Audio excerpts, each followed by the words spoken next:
Dear friends of Myanmar the world over who stand with us in solidarity, I address you today as the Minister of Foreign Affairs of the Republic of the Union of Myanmar on behalf of the National Unity Government and as a parliamentarian elected to office by the express will of the people. As August 1st marked 18 months of the People's Revolution, 18 months of shared struggle of resistance, of national unity against an illegal military junta bent on destroying this dutiful nation. The darkest days are upon us: war, poverty, terrorism, economic devastation. These are the hallmarks of May Online and the junta.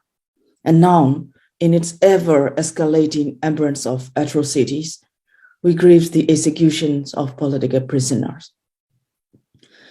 Each of your calls for expressions of concern and condemnation is from your side, just regrettable failure of sincere intention to facilitate moderation and de-escalation of violence. For us, it is extremely painful loss of lives.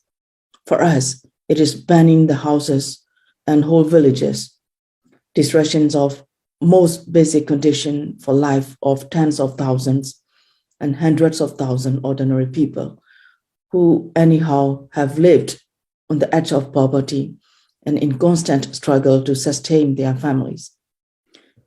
Dear friends, while you are again and again calling for restraints and negotiations, May Online is hardening his stand.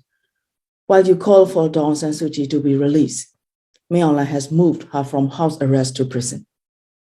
While you put significant and quiet diplomacy to persuade May Online not to carry on executions, he has killed 4 political prisoners and Hunter spokesperson in boasting that, according to law, they will execute more. May Online must be stopped once and for all. This senseless and illegal execution of Ko Jimi, Ko Phyo Ziyado, Ko Lam Nyo Aung, and Ko Aung Duzor is reprehensible. Once again proved May Online and the junta showed absolute disregard to international norms, human rights, and amicable resolution to the current crisis. But more gravely, a complete contempt and disregard for Myanmar people. May Online has repeatedly exploited and betrayed ASEAN's effort to help find sustainable political solution.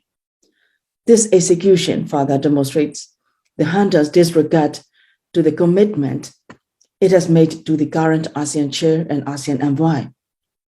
Indiscriminate bombings, murder, arbitrary arrest, and detentions and destruction of properties are intolerable now for our people in every corner of our society. Dear friends, how many more lives does the international community need before it can act decisively against the hunters? Weapons for Ukrainians, airlifts from Afghans, and deafening silence from Myanmar people. Who are we to you now? Are we expected to suffer their atrocities rather than and more than others? Endless debate on legitimacy and credentials, statement of condemnation, leveraging humanitarian access here and there, yet nothing for our people, nothing for our effort to restore that is rightly ours, the right to live in safety. 4 of our brothers martyred for their commitment to a free and democratic Myanmar. 41 political prisoners announced for executions. Who will be next? Pointing on the head of those democratically elected in 2020 elections.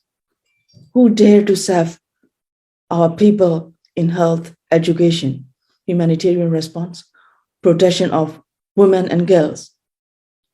All the while I have respected every request to me to keep meeting secret, to be patient, to be grateful for your attention. All the while I want to scream, help, help our people. Our people need your help.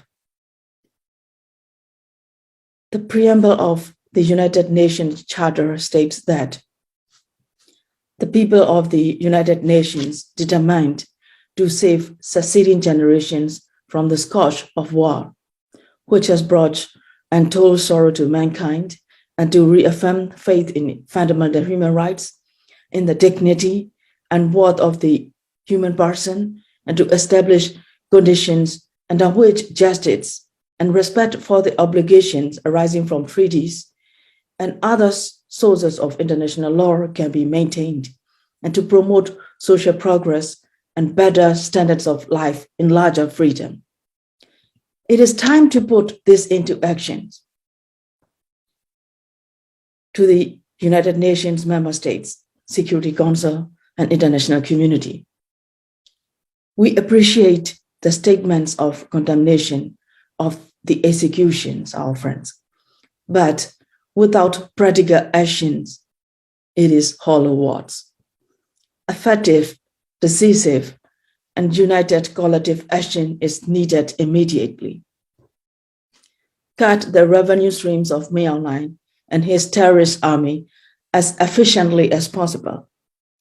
Suspend all international representation of the junta and prevent any representation of the junta in any international platforms. The United Nations Security Council must act swiftly, utilizing responsibility to protect by sending troops and weapons supplied to our united ethnic and democratic forces. Lastly, immediately recognize the National Unity Government as the government of Myanmar and afford us the same right and dignity of all other democratically elected governments in the world today. We have vision for the peaceful future of our country. We have legitimacy. We have sense of responsibility. We have support of the people of our country.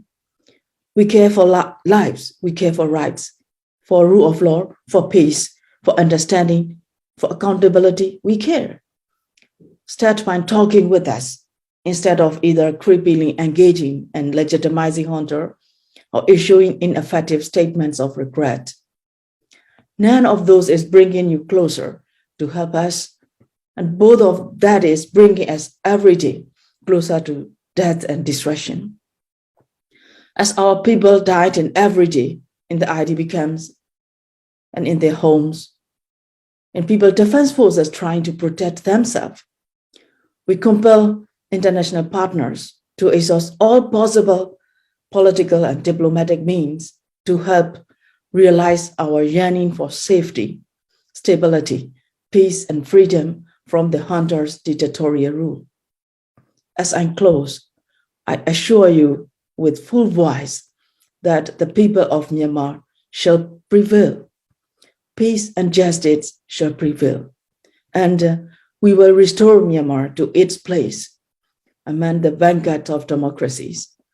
Our unshakable faith in our revolution carries at its core a commitment to our international obligations and our commitment to development, peace, and stability, to our neighboring countries, to our regions, and to the world.